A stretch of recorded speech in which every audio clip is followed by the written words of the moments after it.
Hello, this is Chef Janie Pendleton, and today I'm going to teach you how to make orange marmalade. Now the first thing you want to do is you want to select what type of fruit you're going to be using. Now in our case for marmalade we're going to be using oranges. You can use lemons, you can use limes for marmalade, but in our case we're using oranges. Now here you can see the large oranges, and these have a really thick skin on them. They have a lot of juice, a lot of pulp.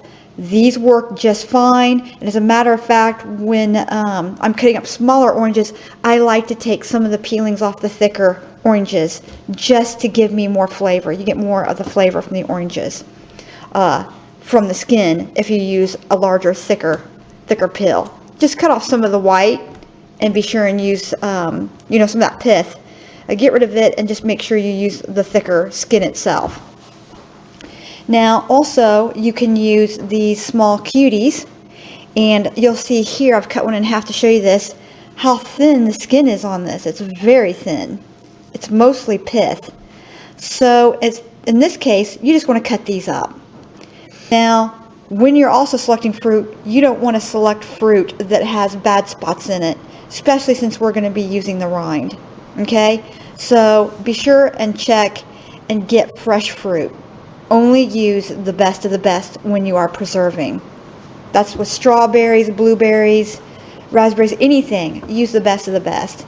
And in our case, here you see we cut this orange in half. It's okay to eat or to juice, but I wouldn't use this in jams or jellies. Look at all the bruising and the bad spots here that we have. And just by squeezing it, you can kind of see it doesn't bounce back. It's juicy, and I love the way the cuties taste. Cuties make for great orange marmalade, but again, the larger, because you get a lot of orange rind with the cuties, but the larger orange, of course, is much thicker skinned and it has more flavor in the rind. So what we have here, and you can see where I've kind of picked through these, but if you're in doubt, don't use them. Set them aside, use those for juicing. So come on, let's get ready to chop these up and let's get started. Now what we're going to do next is we're going to wash our oranges really well. Just in case. I know I said these were organic, but you just never know. I didn't grow these on my own tree, so I couldn't tell you what they did use. So we want to get them nice and clean. And once we have them all clean, we're going to let those drain for a minute. We have our large stock pot. This is a 16-quart stock pot that I happen to have. And we are just going to sterilize our jars, our lids, and our rings.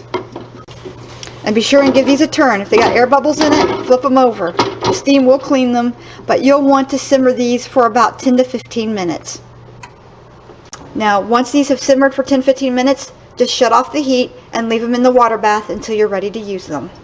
Once you have this larger orange cut, we're just going to take and we're just going to drop these cuttings into a large stock pot.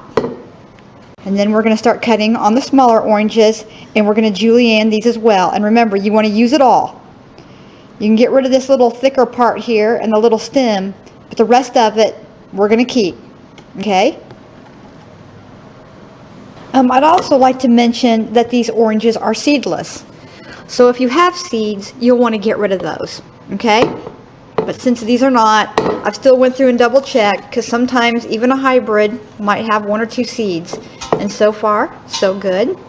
Now we're just going to start here on the smaller little oranges here, the little cuties. Now when you're cutting the little ones, you just want to, of course, cut the end off. Set these aside. And then you'll want to open these up, and you'll see a little bit of the pith in here. Just peel those out. There we go. And just give that a pitch. And we're just going to take little slivers off and around the edges here. I'm showing this. So you can use these little end caps as well that you've just cut off.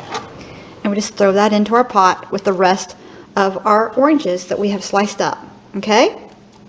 Again, check for seeds, just in case, and separate them the best that you can. Okay, and as you can see here, we've got the little clementine, the little cuties. Oranges, we've got them all nice and sliced up, and we sliced them less than 1/4 of an inch, about 1/8 of an inch. Some of them might be closer to the 1/4 inch. in size here. Okay, remember you just want to leave that pith and the fruit in. We didn't waste anything here. And what we're going to do here is we're going to add the juice of 2 lemons. I got almost a quarter of a cup here. Okay, so almost a quarter of a cup of lemon juice. And if you want to, you can use this 100% pure lemon juice. Just make sure that it's organic. It doesn't have any additives to it. Now we're going to take this and we're just going to put this on the stove. Okay, and to this we're going to add 2 cups of just regular tap water. Okay, water should come just underneath there. I'm going to add a little bit more. I'm going to add another ½ cup. And okay, that's about right. So another quarter of a cup worked for me there. Okay, so 2 1/4 cups for 4 to 5 pounds. You just want to barely see the water here kind of sitting. See that? The water's almost to the level of the oranges. Not quite. It's medium high. When you taste one of these rinds and it's not crunchy, it will be bitter because there's no sugar added yet. But it's no longer crunchy and it's very soft, then you know you have the right consistency. Okay, we'll see you back here in about ½ an hour. Okay, now we have just cooked this for about 25 minutes. And we're starting to get some soft rinds here. And what you want to do is you want to find one of the more thicker rinds here. And you're just going to pull it out. I'm going to blow on it. And I'm just going to bite into it and see how soft this rind is. If one of the larger rinds are a little crunchy, we're going to cook it for another 5 or 10 minutes. But if the rind is soft, then we're ready to add our sugar. Oops. It's almost there.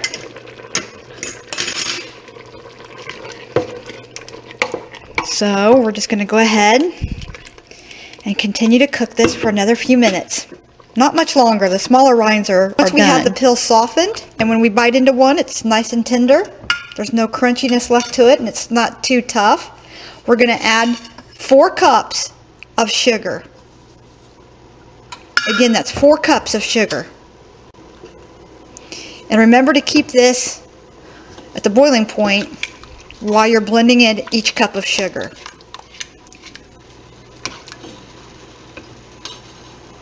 Okay, I'm just going to taste this, see how I like it. Actually, that's a ½ cup, so that's 5 1/2 cups of sugar so far.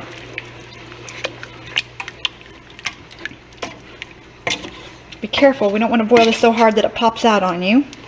That's why I went and used a little bit deeper pot, so when this splatters up, it'll kind of hit the sides and not hit me. Depending how you like it, I think that's still a little bitter for me. I'm going to go for another ½ cup.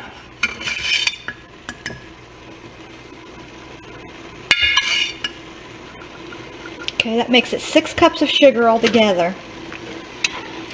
That's fine. Is we're just going to bring this back up to a hard simmer, not a boil, but just a hard simmer, and we're going to simmer this for a few minutes, or until I'm going to use my white spoon for this. Until the mixture, I'm going to come down in here just a little bit. Hopefully it won't steam up. Until this mixture here looks like it's glazing up and gelling up, especially at the bottom of the pan. You reach down and get the juice off the bottom of the pan. You'll see it look like, right now it's too soupy. See, it's sliding around on my spoon too much. Okay? When this starts curdling kind of on this spoon, like it's going to start thickening, you'll know it. So we're just going to bring this back up to simmer, and we're going to simmer it for probably about 15-20 minutes. And it will probably be ready. We'll see you then. Okay, so we just have this boiling on a medium heat. And I went ahead and stuck in my candy thermometer in here. Make sure that the glass does not, oops, fogging up. Make sure that the glass does not touch the bottom of the pan, the heat source. It should be free floating in here, but down low enough to take a proper reading. And we should reach, according to our little thing here, jelly stage is at 220 degrees Fahrenheit. Okay, we're just going to take a shot here, and we're almost there. We've got probably another 3 or 4 minutes of boiling left. Now you can go according to that, Or we're going to show you another way to test your jam. Just in case you don't have a candy thermometer, there is another way to tell. And now there's another method, which we call a cold plate method. And what you're going to do, my husband's going to hand me out of the freezer a cold plate or a cold ramekin. It's been in with the ice cubes. So it's been in the freezer for just 5 minutes in the freezer. And you just want to reach in here and just grab about a teaspoon or so of the concoction here that we've made. Sit it on the cold plate. And then you just want to give that a turn like this. And you want to see how that sets up. And you can do this on a plate, and a ramekin, whatever, it doesn't matter. And we're going to check to see if this is set up or not. Now it's starting to. It's getting there. But it's still running. It's not setting up yet. So I'm going to have you rinse this out and put it back in the freezer. Thank you. Now let's see. We're almost there according to the jelly thermometer. But we're not according to the test plate, the cold plate. It just takes a few minutes. You just have to be patient. Okay, I put another half a cup of sugar in this. It wasn't wanting to thicken up, and now it's doing its job. Now we're up to almost 220 degrees. 230 is softball stage. And you can see where it's starting to congeal up here on the spoon, especially if we dig kind of a little bit deeper there. It's hard to do this without the camera getting all steamed up. You can even feel it starting to get thicker as we stir it. You do not want this to go to thread stage, so just be careful. And we're going to do the cold plate test one more time. We're there on the candy thermometer. Again, we just got this back out of the freezer. I'm going to give this a nice stir. Grab some liquid from the bottom here, mostly liquid, not so much rind here. It's a little bit harder to get a hold of. There we go. Needs a little bit more liquid. Okay. And let's see what it does on this frozen plate when we get it to cool here. Okay. Now we just want to reach in there and kind of test it. Oh, it's almost there. We're there. You can see the thickness of it here now. And we've done another plate test and it gelled up nicely. So we're going to go ahead and remove our thermometer and we're going to let this cool for about 5 minutes. Okay, now here is some orange oil. And I'm just going to add a few drops. This is about 4 times stronger than orange extract. You know, your normal baking flavor. And I'm just going to add a few drops of the orange oil. There you go, just a little bit. Maybe a little bit more. There you go. And we're going to stir that in. Oh, wow. Put this back on the stove, get it boiling again. Oh, that smells so good. That really added some orange punch to it. Remember, you don't want to really add your flavors until the end. Now we're just going to try this again.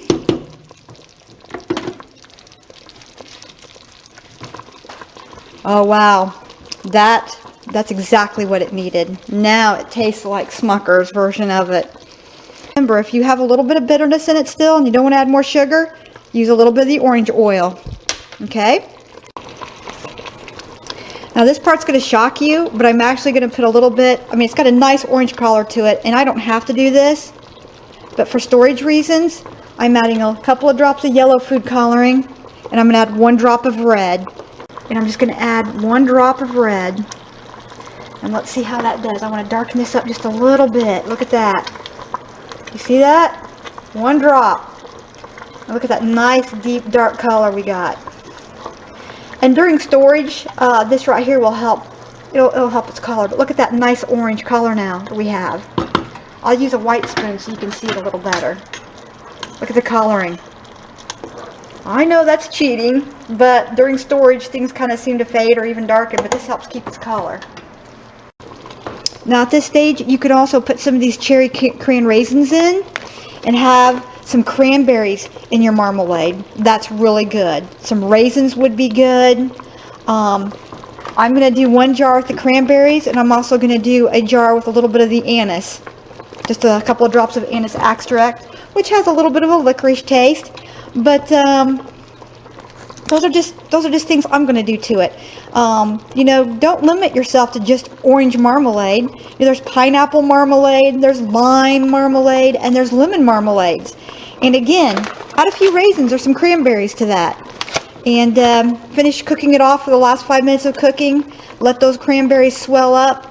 And I make pineapple cranberry jam and jellies, and it's absolutely delicious.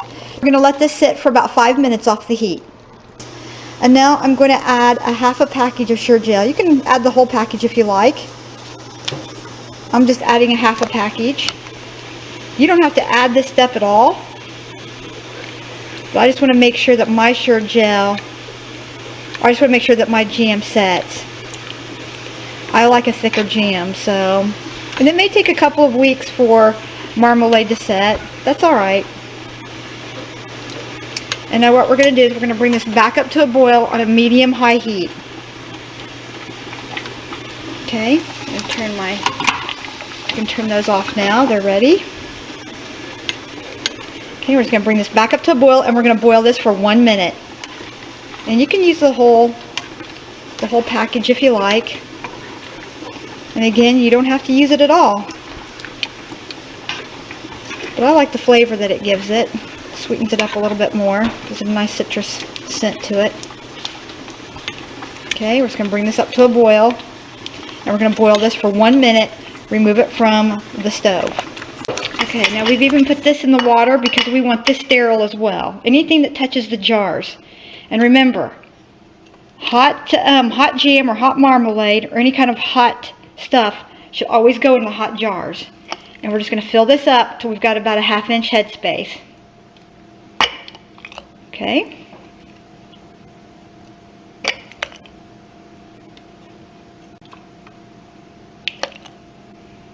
Let's see how we sit here. Okay, put some nice coloring to it. Look at that.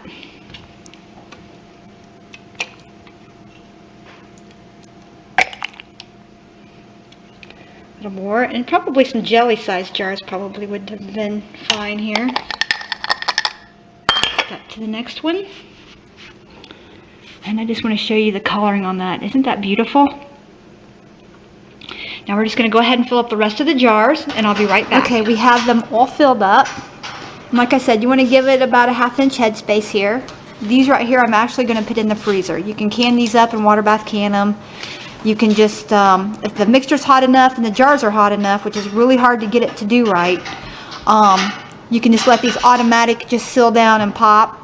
But I would usually water bath can in everything. It only takes a few minutes. Fill the water about 1 inch to 2 inches above the lid. Inch is fine. And just process these for 10 minutes. Turn off the water bath canner and you know, just let them sit in the hot water for an extra 5 to 10 minutes, and then remove them from the canner. And that's fine for water bath canning these. However, I'm going to freeze them.